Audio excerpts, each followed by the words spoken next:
Hello, BookTube. Well, shiver me timbers. I actually did get a mail delivery. Very late and very small, only 3 packages, but still. Uh, it saves the day from being what's felt like a little bit of a bookish fiasco. Except that I have a strong premonition about these 3 packages that they are going to be full of bitterness, rue, and woe. I just don't get a good vibe about any of them. But we'll see. Let's see if I'm wrong. We'll start with this one. What is here? Oh, okay. Well, I'm wrong right out of the gate. Good. This is the finished copy of Lisa Aaron's Matilda Empress, a book that I've mentioned a couple of times on this channel before. It's already out. It's from Rare Bird Books, which I think is probably close to being self-published. But look how nice that looks. Look how arresting it looks. You think, 10th century England, you don't think of something that looks like a combination of science fiction and ancient Rome. And yet, had you gone back there and seen it in full Technicolor with all the gold burning bright as the day, that's probably what it would have looked like. That's lovely. If you remember correctly, I don't want you remembering incorrectly. If you remember, we're all friends here, with some exceptions. If you remember, the advanced copy that I got was just a black cover. The artwork wasn't done yet, so Steve approves. This is out already, though, so I should... And this is the author's first novel. Lisa Aaron lives in New York City with her husband and her children. She has an undergraduate degree from Harvard and a PhD from Columbia.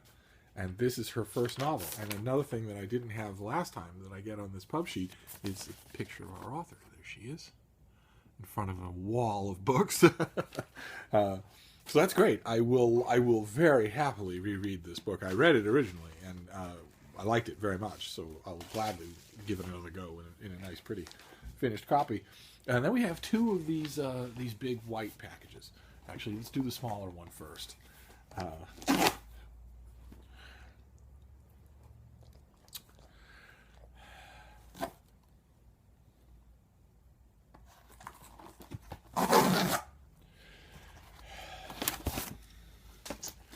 What have we here? Oh, okay. This is The 3 Envelopes by Nir Hezroni, an author I believe we've seen before. I think we saw this author in his last book, his previous book, which was something to do with the missing file or something like that. I wonder if it will tell me. The 3 Envelopes. The 3 Envelopes was the last one. I don't know, that we couldn't have seen that then. That came out too long ago. I've been doing this booktubing with all the rest of you for so long that I think we've talked about books forever. And it isn't true. Just a year. March to March. That still amazes me. So this comes out in mid-April, and it's a thriller. And this is an Israeli author, am I right? After studying physics in high school and completing several years of military service in intelligence, Nir Hezroni retired to study economics and business management. He lives with his family near Tel Aviv. And let's see here, the pub sheet here says Agent 10483. I'm not going to break into Les Mis, I promise. It's not 24601. It's a 10483. Carried out his missions perfectly. Too perfectly. So perfectly that he needed to be stopped. After Avner, a top agent in the organization with a capital O, receives a notebook written by the mysterious Agent 10483. I'm not going to do it. I'm not. My name is Jean Valjean, and I am Javert. Do not forget my name. 10 years after his supposed death, he realizes that 10483 may still be very much alive and dangerous. Don't tell me we have to hunt for him. Check the mayor's office. I amuse myself. All right. Well, there's no point in reading the rest of this pub sheet because I'll just put myself in conniption fits. It's not about Jean Valjean and Javert. I promise it's not. Cosette does not appear anywhere in this thing. I will give it a fair shake once I've settled myself down. Let's see what this is. A singular lack of maturity on the channel today. Or maybe every day. Alright, so what is this next thing? Oh, great. Oh, fantastic. Fantastic. This is the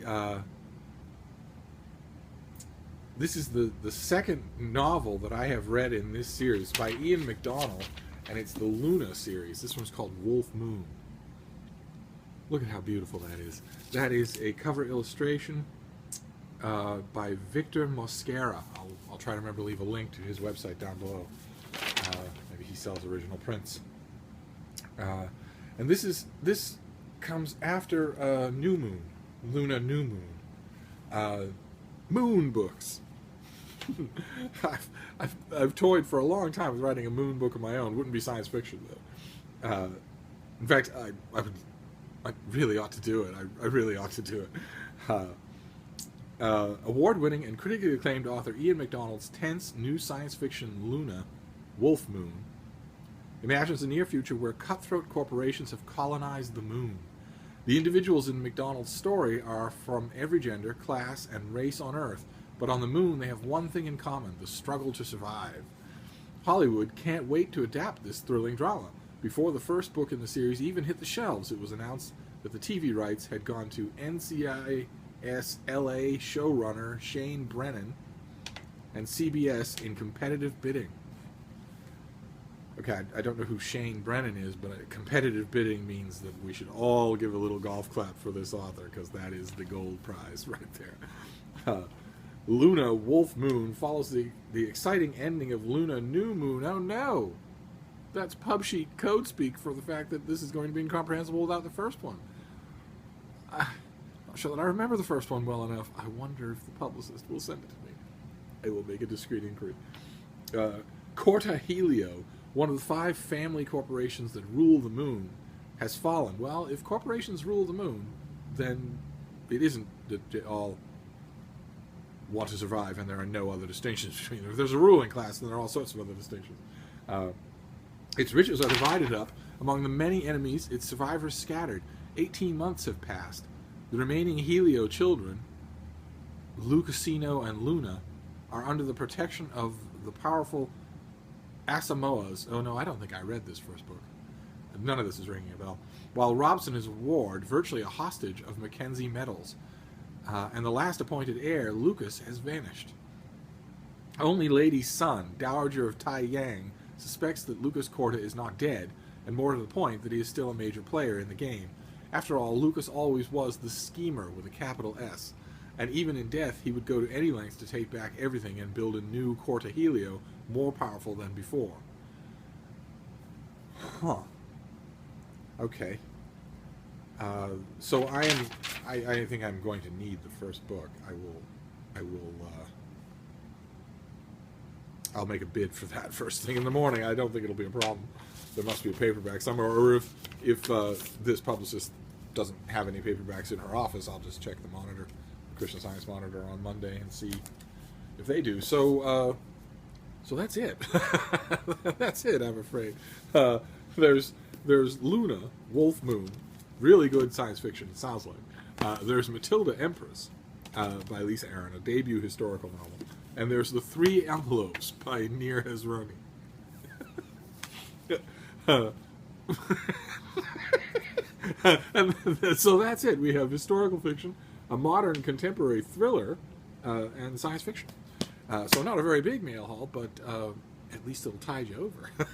Although, I swear, the shank end of my neighborhood here, if bad weather continues, my mails drop precipitously. It shouldn't be that way. It's right there in their oath, but it nevertheless is. So, let's keep our fingers crossed, but we might have to wait until the sun comes back. Anyway, I'll see you soon, BookTube. Thank you.